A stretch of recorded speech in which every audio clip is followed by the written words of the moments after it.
esquerda puxou o boi bateu dentro do break, ele diz que não. Atenção ali do outro lado, Adriano Brosco, fica atento. Os porteleiros também do outro lado, o Sushi, o Pirilampo, o Chicão, o Salva-Vidas ficam preocupados.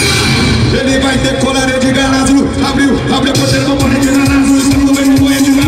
Ele tá na sua mão, é só administrar, puxou o boi, assumiu o joelho, em cima do menino,